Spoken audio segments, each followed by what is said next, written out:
Bismillahirrahmanirrahim. My name is Wahab Khan Yousfazai. I'm lecturer at the Department of Journalism and Mass Communication, University of Peshawar. Today our topic is types of mass communication. So, before going into that detail, briefly speaking, I just like to give you very briefly, what communication is. So, communication is basically an exchange of views between two persons or group of persons which takes place, that is communication and exchange of ideas, gestures, and also exchange of various kinds of concepts. So this is known as communication, exchange of ideas, concepts, words, phrases. Also even music is also a kind of communication. So this is known as communication. So what are different kinds of communication, various types of communication? Broadly speaking, communication can be either verbal or non-verbal. Verbal means that communication is being interpreted or given in terms of exchange of words, use of words.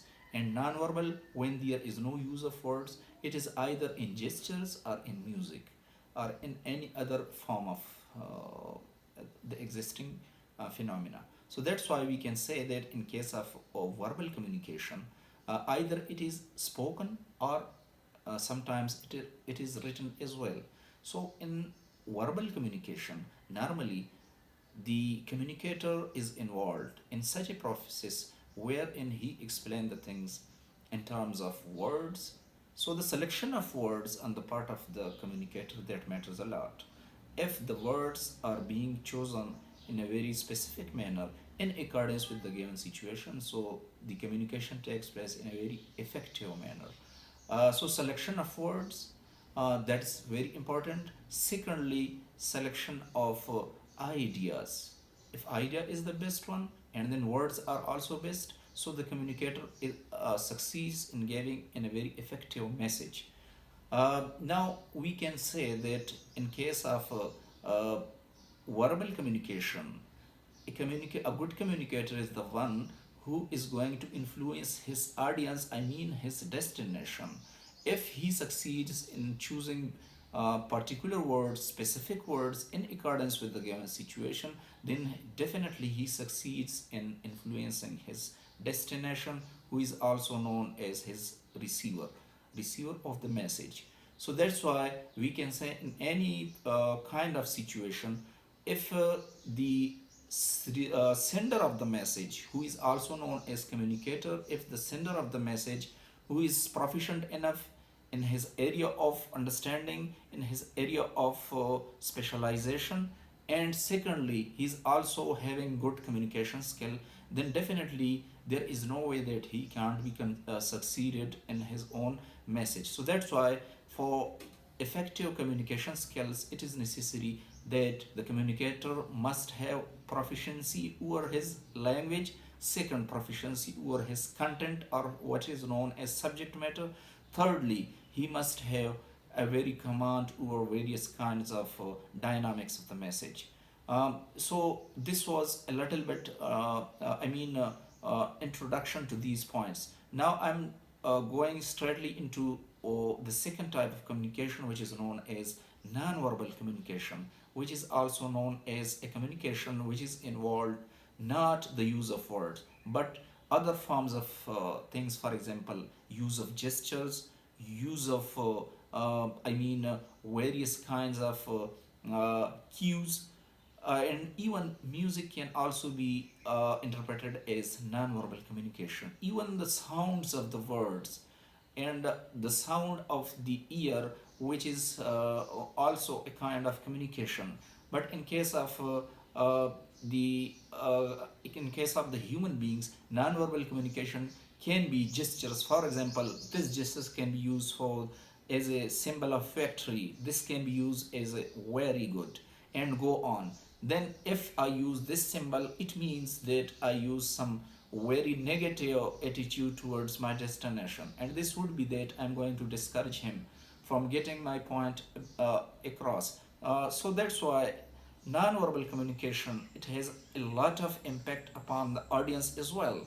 If the audience, they are proficient enough, if the audience have kind of mental maturity with that of the sender of the message, so definitely they can understand in lesser time. And nowadays we can understand that if the audience are on the same board with that of the sender of the message, I mean if the receiver and the sender are on the same page, so this message, there is likelihood that the message can be succeeded, and the path of the message can be interpreted in a very better way. So that's why we can say that for any effective communication, what is needed most importantly on the part of the sender is his expertise on the language, expertise on his contents or subject matter, and thirdly, if the destination, I mean the target of the audience, the target of the message, if that is in accordance with the situation of the sender, so it means that the message can easily be passed and the message can easily be effective one. Now, the third type of communication which I can say is that of extrapersonal. First is intrapersonal communication. Second is extrapersonal communication. Third one is interpersonal communication. And fourth one is group communication. Sixth one is mass communication. So let's have a thorough review of them. The first one, which is known as interpersonal communication, intrapersonal communication. Intrapersonal communication, intra means within.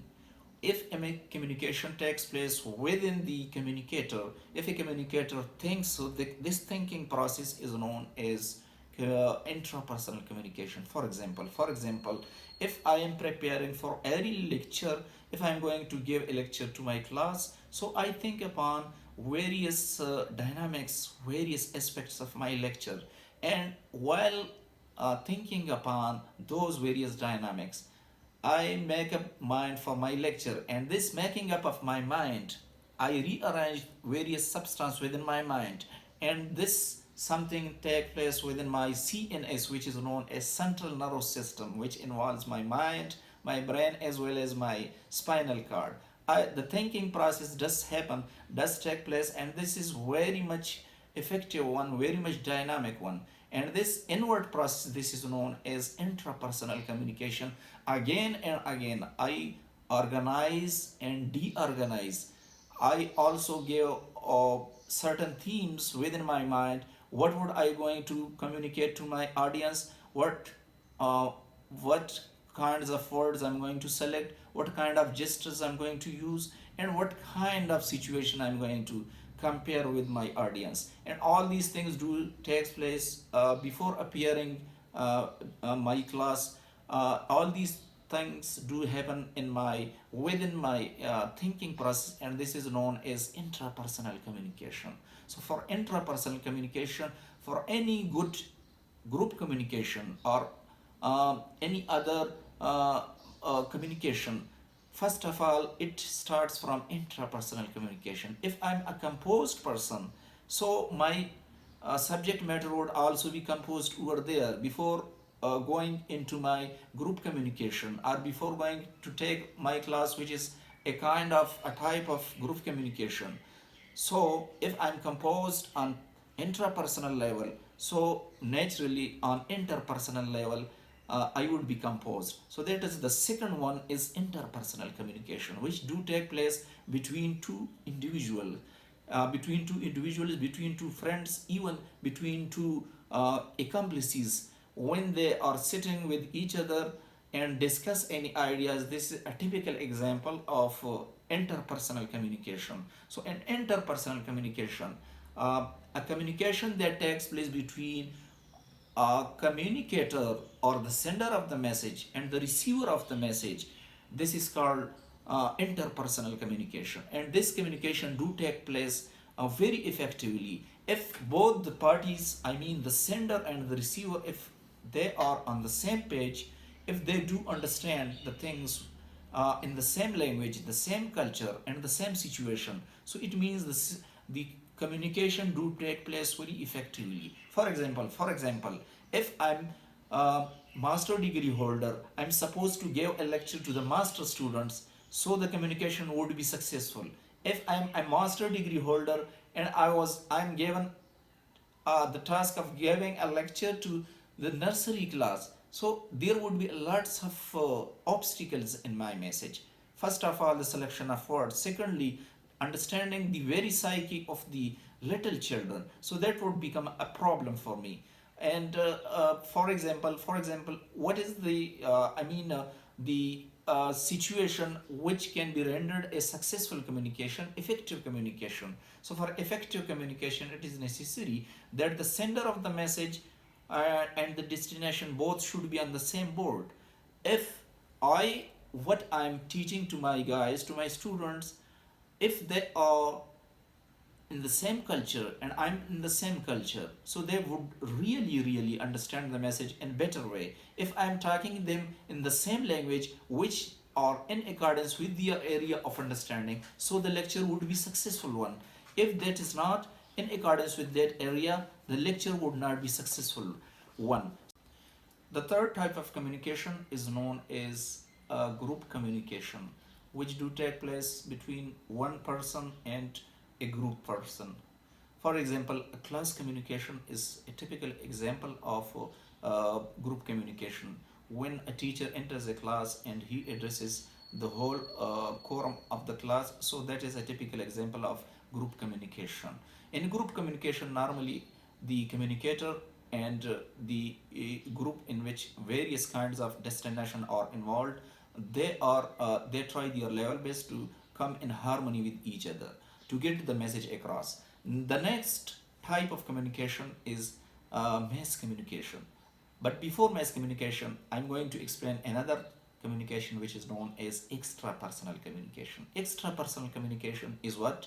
It is communication between a human body, a living being, and a non-living being. I mean a human being as well as some, for example, if a person is sitting before a computer and he is opening a file, so computer is basically that is non-living. So if you are communicating with the computer, that is extrapersonal communication.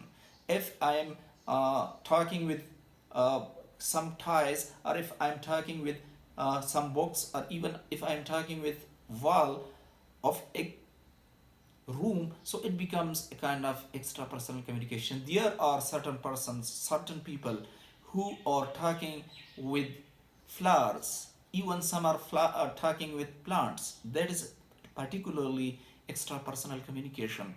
And in extrapersonal communication particularly, it is not necessary that that is something which is a human being or non-living being, but necessarily that is non-human plus human interaction. Non-human plus human interaction. This is called extrapersonal communication. Next is mass communication. Mass communication is a communication that takes place through the use of a tool which is known as mass media. And what is mass media? Mass media are the books, or even the TV, or even the internet, or even the other tools of mass communication: radio, TV, internet, and newspapers. All these are various mass media. So when communication to the mass medium, mass audiences, that takes place through the use of mass media, it is known as mass communication. Thank you very much. For more knowledge and enlightenment, kindly share and subscribe the channel. Thank you very much.